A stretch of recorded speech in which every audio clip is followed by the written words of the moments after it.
zino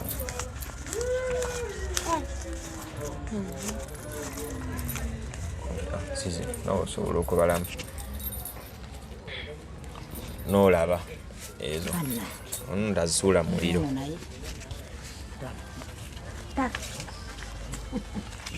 omukutu gutandika tuyitongere bajukiza ntukola airport pickups oba okomanga no mu Uganda osobola okutambula naffe ku namba y'essimu 0706794729 namba eyo oba ogikozeseza bulungi ejja bbanga etuyambako kuba tukutambuza from the airport gyetukozesa okubuukinga ku WhatsApp kweri ku imo kweri ku botimu kweri wone namba endala ya MTN eri 0782952155 tambula naffe bulambalamba tujja tuli mu kazannyo. Mune Uganda tukwaniriza okuva ebweru era nga tuli beeteefuteefu okutambuza. Tulina obumanyirivu mu kuvuga ate era ku miwendo egisaanidde. Kati nno gwe yeetaaza okupikinga ku kisaawe okutuusa ewaka ewuwo tweyune ate era naawe ateekateeka ogenda ebweru twekwate tukutambuze okuviira ddala ewaka paka ku kisaawe. Kati nno mwanattu toddamu kumenyekana migugu ng'entambula weeri tukubire ku ssimu noti 7 noti 694 oba noti 782952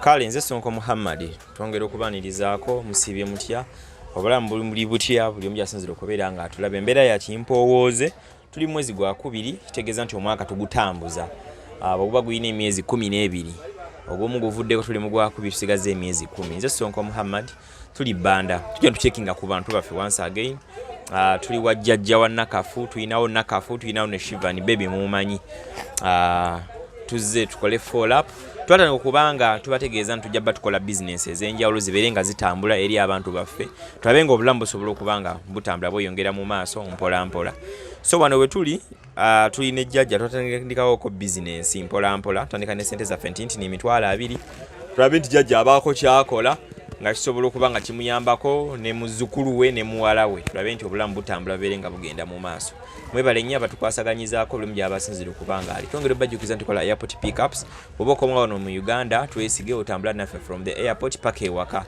ne bw'oli buddayo nga tukolaganye bulungi tuli kuvuga okuzzayo ku kisaawe buli omutambula naffe mutuyambako kuba ntufuna effuta eribayambako ne data okukola emboozi ezifaanaganako nga zino kale katulabe tutuuseewa kyetaagisa okuba nga twongeramu tubaate nga tweyongerayo mu maaso Nakafu alina business gye yayingiramu okuba nti ayoza engoye ayinza obba yalwawo naye bamanyi ogamba better be late than never abazungu we bagamba like that kati so tulabe naye side ekiri kitya jjajja osiibye otya eyo leero nsiibyeyo ssebo siibye otya ssebo nange wendi wano mpolampola obulamu bulungi ssebo pozzi mmwe eyo naffe gye tuli bigenda bitya gye tuli bwe bityo tambula mpola Nakafu oli otya kikinga oli musiriikirivu leero so awumwe ekkubye tetunatuuka mu kisiibo oba osiiba waliwo ekisiibo kiri ekya oli wa ddiini kiye oli mulokole abalokole basiiba wasiibye kiki mbadde manyi wasiibye so awumwe ekkubye ki ekigaanyi oli mulwadde waki ate leero tewakoze naku bbiri tokola kiki ngoye nyingi zakulwazizza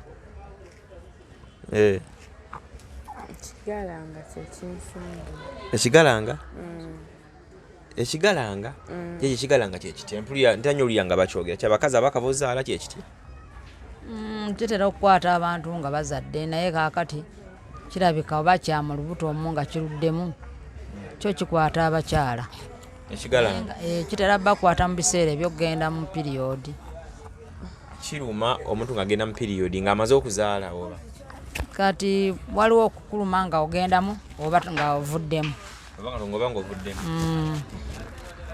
ogenda mu nsonga n'okuba ng'ova mu nsonga kati nekiba nga kikuluma kati awo simanyi oba agendamu oba kyamukwatira bukwasa era simanyi naye nga nange nva kumubulaba kati nga ŋŋamba nti kinnuma ate abadde taŋŋambye era munne yaŋŋambye kitera okuluma bw'oba nga ogendamu bw'oba nga ovaamu mulundi ogusoose kuluma kivumulwa kitya jjajja munnange simanyi ng'eki gye kivumulwamu kubanga eggalanga eryo okuva dda nadda nawulira nga bagamba mumbwa kati mumbwa era oba olina kunoonya mumbwa bagamba nti ofuna mumbwa n'ojja ne kiwona olina kunoonya mumbwa naye nga ati si bonna mulimu abalina emumbwa ey'ekigalanga mulimu abatagirina tegeeza kirina omusi ekirabo ekitiisa ennyo kijja ne kimala ekiwona kyo kiwona akantu omwana bumukwata emikono tatakwata kaba keekuba kale tuli wano tugeza kulaba nga tubuuzaako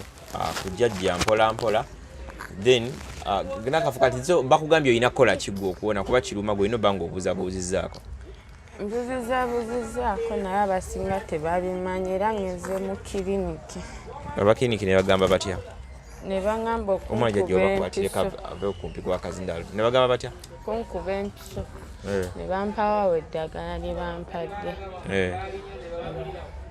okay anti kyekyo kye bayita ekitegeeza okuba nti omuntu olina okuba ng'okola ng'osevingayo akasente in case of anything omanyi obulamu buno tulina okuyiga okusitandikawo nga ffe abantu abalala bagenda okujja batusangayo ne tuba nga basobola okutambula mu ngeri emu oba endala kati olina okuba ng'oyitamu right now tulabe nti obulamu busobola okuba obulamu bulina okugenda mu maaso bulina okutambula kuba nze leero mbadde nzize nga neetaaga nnyo okwongera okumanya oba okumanyisa abantu baffe abatulala kuba gye bali bamanye nti watandika okwoza engoye nti oli siriyasi mu zo mu kuzooza tutegere nti ye nti oli siriyasi mu zo kyetaagisa nti baafu bidomola biki nti olina by'oyina nti kyekiganye era tusooke tutambulirawo mu eyo layini nti bizinesi yo nga bwere engoye eyinza kwetaagamu kaki akatinitini akakasente akatinitini akayinza okwetaagamu ebeere nga eyongera okuba nga etambula nekyokola yogera nnyo olaba gundi eno eri wala yogera nnyo basinga bidomola kwani n'ekidomola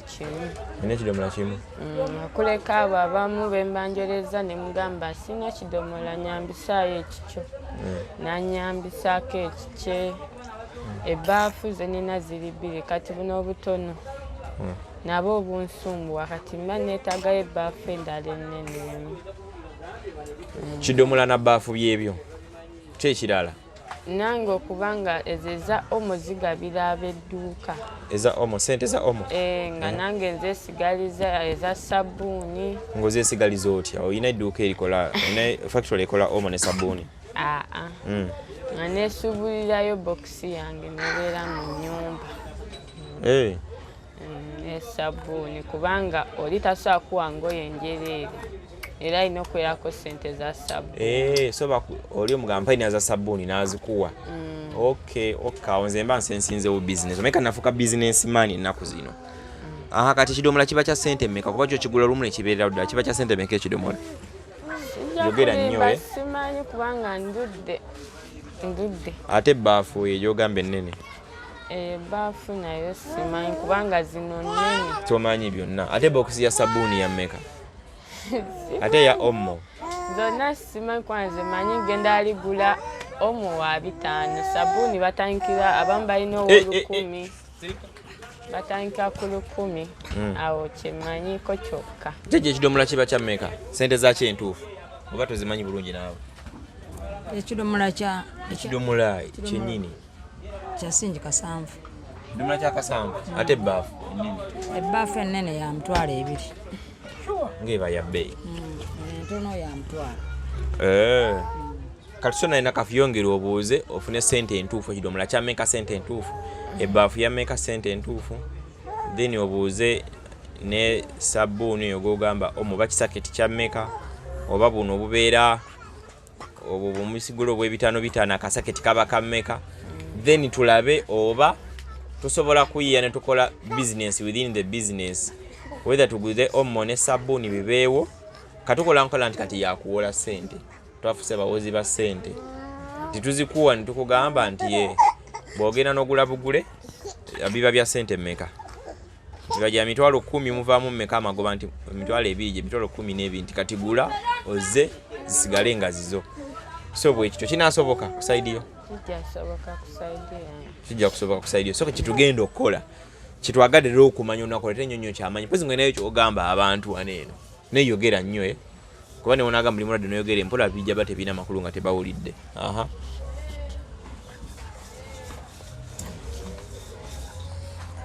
toyina nina naye kubyogera Jajja business etambula etya ennaku zino?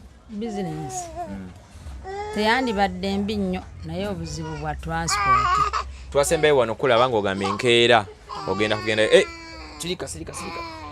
Twasembayo nga tugamba ogenda enkeera kuddayo ogenda kusuubula. Wagenda n'osuubula? Nagenda n'ensuubula. Nandeetayo emmere era entonotono. Waleetayo emmere gye waleetayo? Naleetayo emmere enkota nga 9. Naye ne bazirira ku kkuba awo wano natuusaawo enkota nga 3 saazituusa zonna. Enkota 9 bwe wazireeta bwe bagitikkula wali kkubo gikiriza ne wasantu ne bagigula. Sirika. Abantu ne bagigulirawo? Bagigula. Kubanga we nali ngiteese abantu babeerawo. Ntegeeza emmere wano abantu bagyetaaga etambula? Yeetambula. Bweba mu bbeeyi ensaamusaamu. Naye obanga si mu bbeeyi nsaamusaamu tetambula nga badde bagitwala abantu. Nnyonnyolako ku kya transport engeri gyakosaamu. Transport ye ankoseza ddala kubanga bw'ogenda wano ogenda ng'oli bulungi nga toyina kikutaataaganya naye bw'obanga okomawo emmere eyo nzibu ddala. Oli akusinkana n'agamba njagala emitwalo 4 ono n'agamba njagala emitwalo 5 naye bw'ogenda okutunulamu naye ng'olaba tezikola ki tezivaamu. Kati ogenda okukakana n'olabayo oluusi owakaloole naganze nja kutwalira 2.5 oba 3 bwe batyo kale ne tubeera mu mbeera eyo bwetyo. Naye ndaba nti transport ye muzibu nnyo ddala. Transport ye muzibu. Kati singa tubanga tuyiyiza netwongerako kasente ketukozesa emitwalo 2 twongerako olwoza kiyinza okwongera tusikasikamu kuba nti emmere oleeta ewerako. Luli agambe nga bwazireeta enkota bazigulirako kuba ne zituuka ntini toyinza oleeta ezisingako kaawo kiyambako. Kyo kiyamba lwa nsonga kubanga akasente kewandibadde kobuwayo eri mu transport kayinza okubbulukira mu mmere eno ng'ebadde ewerako. Naye kati weba tewera ate era bwe ziba zijja zibanga zeezo. Sente ziba nti amagoba gabako matono ddala. Gaba matono ddala. So tubanga abongedde mu kiyinza otusaasaako. Kitutaasa lwa nsonga kubanga era oba oyongeddemuko akasente akawera n'ovaayo naawe n'ogamba ntutteyo enkota zange nga 15 ntutteyo enkota nga 12 weezityo kale naye naawe n'ogeraageranya. Yeka tuli mu bbanga ki bukyangu tutandika business? Tuwezeza wiiki 3. Era wiiki ya 3 eno. Kwezi tutandika mwaka guli? Mwezi guwedde si mwaka. Mwezi guwedde. Natandika mwezi ndowooza era gwe oguwedde. Gwe twatandikiramu. Naye kaakati nekirabika nti okolako nze manyi tujja kukola. Lwakuba nti emmere ekyabuzebuzeemu era otambulira ddala otambula nno n'onywera. Eva side we George. Nze njijja Bugerere. Njijja. Ekizibu kyennina kya transport. Transport yankaliza n'ogenda okutuuka nga nekyonajjamu nga tokiraba. Naye n'obeerawo n'ogamba wange nja kubeerawo ati naakola ki n'obeerawo. Kale abatulaba mbeera yakola tugeza kwagala okulaba nti tubaako ne capital mu nsawo yaffe eya Good Talent. Tumanye nti tusobola okuba nga tuziyambisaako n'omuntu then obulamu ne busobola okuba nga butambula nga bugenda mu maaso. Kuba olwo tulina okukola tulina okubeerawo tulina okubaamu ne ssente tulina okusolvinga ebizibu ebyenjawulo ne ssente ziba zeetagisa ebiseera ebisinga obungi. So tuli wano Nakafu abantu bakyakutadde ku minzaani bakutunulira bagamba katunule tulabe byayingiddemu ebyengo yanabibaamu ebyaddala n'ayoza binatambula. Oba tunaaba tuli awo n'agamba ne bakasitoma nabo boogera bubi kati mbavuddeko kinatambula ku saidiyo. Kuba otakola kyoba olina okumanya kati olina okusitandinga okubaawo mwana wali abakutunulidde nyumba ekutunuulidde olina okwejjanjaba olina okufuna engoye okubeerawo ng'omuntu. Obulamu ne butambula ne bubate nga bugenda mu maaso mpola mpola. Kajja tubadde twagala ndowooza twongeremu then akafuka tumulekere waaka tugende okukomawo ng'amanyi kidomola kya mmeka ssente entuufu ebbafu ya mmeka ssente entuufu tukomewo tugule ebyo. Oba kiraba twaki tuyinza okuba nga tuyiyawo tunaba nga tufunyewo akasente akanaaba katumazaako kuba nga tugula byonna. So kyekyo so tulinawo akasente ketulinawo kakatonotono ketugenda okwongeramu tugenda kwongeramu kondozi emitwalo 10 tujja ba tukola enkola yaffe tezibeere nga zivaayo nga zidda tunatuzina ku akawunti atosanga ze tunayambako then okuba nga tutambuza ate ebira ne beera nga bikola ki nga bigenda mu maaso. Lejja balamuzi no kandabe tulina okuba n'akasente zino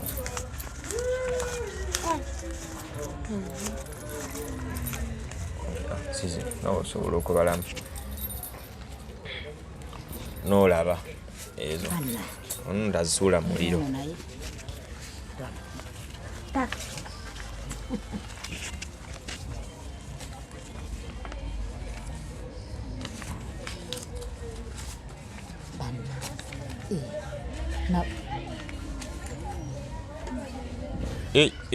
Genda wali eri sente wazitegedde ozimanyi. Kale omukutu gutandika tulitongera bajukiza ntukola airport pickups oba okomonga no mu Uganda osobola okutambula naffe ku namba y'essimu 0706794729 namba eyo oba ogikozeseza bulungi ejja bbanga etuyambako kuba tukutambuza from the airport tukozesa okubuukinga ku WhatsApp kweri ku imo kweri ku botimu kweri wone namba endala ya MTN eri 0782952155 tambula naffe bulambalamba tujja tuli mu kazannyo. Ziri emitwalo 10 ajja tusooke twongeremu ezo ziri ezitwatandisa twagala tulwane tulabe tusobola okuba ne capital waka kadde k'ensimbi before kutuuka mwezi gwa mukaaga insha Allah taala. Tulabe tubulamu busobola okutambula tube nga tulinawo ssente ate osanga zinagenda zidda tuzisevinga ate ziddemu zituyamba okuba nga tutambuza obulamu oba nga tuzikwata ate oba nga betwongeramu then tutambula alekaana samu yebiyitamu olwo tuba tetuwulira. So kyekyo jjajja kati ffe tulinze bulinzi tulabe nga ebintu bitambula. So emmere kati yaweddewo. Emmere yo yaweddewo lwaleero ku makya kati kitegeeza nti nina okugenda ndabe nti ndeeta emmere era mbadde nkya njagala kukeera bukeezi ngende ndeeta emmere n'olwaleero era mbadde sisobola kugenda olw'ensonga nti oli omwana nga nina okusooka okumunyigamu olwaleero. Oli gwe watugambye omulwadde era nkedde ne munyiga naye ne mugamba nti enkya ojja kukeera osobole okwenyiga kuba nnyinza obutabeerawo.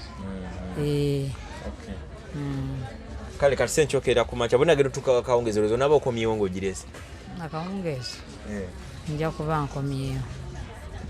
Kale katulinde ekigenda okuba ate nga kiddako tuyinza obutasukkawo nnyo wano olunaku olwaleero twagadde kuba wa follow up akulaba ki ekiriwo ekigenda mu maaso ekiddako so tujja bba nga tukomawo tubeere nga tukitambuza amaaso ku lutimbe gwe leero atulaba obulamu bubeere ate nga butambula nga bugenda mu maaso.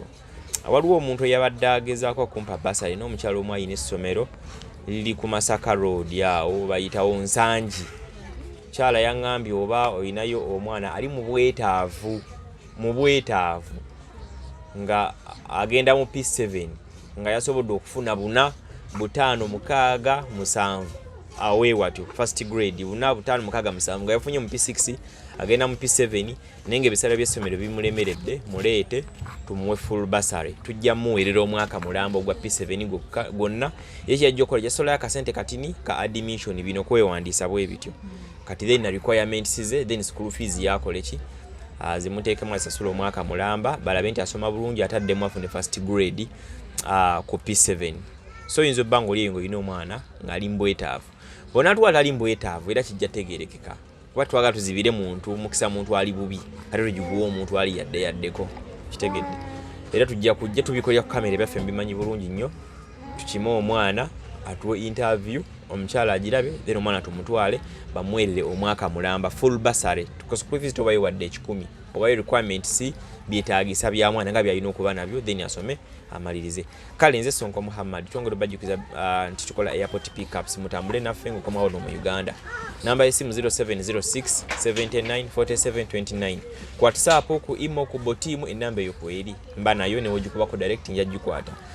MTN 0782952155 ku WhatsApp kweri twogere tubenga tutambuza makazanyo. Betty's Touch and Beauty Studio kayongera okubayita mugendeyo mukole makeup wo mulembe ku namba zo la squeeze back awo. Kale katusigaza abali ku live ya mu abali wano ku YouTube buterevu mbatadde assalamu alaikum warahmatullahi wabarakatuh. Wona kafo yangambye no mugulire soda yalaba wano jaje yakulira ng'ogamba mbuno nakafo yagala nnyo singa kunywa soda kyate ng'okukolera Fanta. Ne bangamba nkugulire soda abawa 10,000 buli chupa. Ne bangamba nkugulire chupa za soda ezo 5. Bangambye mwana muwala abamu baba tebagala boogera mannya naye ayinza obbandooza naye ali mu kiyumba bali babalaba ne bakugamba vaamu ekyejo gwemu ekyejo kola bakutaddeko amaaso sanga banakuyambira eyo so bakutaddeko amaaso naye oli bali bagakutaddeko ne bagezaako okugezesa notakozesa common sense kulaba nga bitambula oba okiraba so nangamba nkulire ecupa za soda 5 then ebirala nzijukira ngeza abaddemu wano mu nsawo then ebirala byo tugina kubikola mu bikolwa so kyekyo katulize tunakomawo then tulabe whether tugulayo baafu emu oba 2 oba tunagulayo kasabuni katinitini tulabe nti obulamu butambula ne wajja naye wajjaba naye wali akasente akanaabakaze then tulabe bigende mu maaso kale olwakatonda n'ensi yange Sonko Muhammad assalamu alaikum wa rahmatullahi wa barakatuh. Mune Uganda tukwaniriza okuva ebweru era nga tuli beeteefuteefu okutambuza. Tulina obumanyirivu mu kuvuga ate era ku miwendo egisaanidde. Kati nno gwe yeetaaza okupikinga ku kisaawe okutuusa ewaka ewuwo tweyune ate era naawe ateekateeka ogenda ebweru twekwate tukutambuze okuviira ddala ewaka paka ku kisaawe. Kati nno mwanattu toddamu kumenyekana migugu ng'entambula weeri tukubire ku ssimu noti 7 noti 6 9 729 oba noti 78 29 52 155.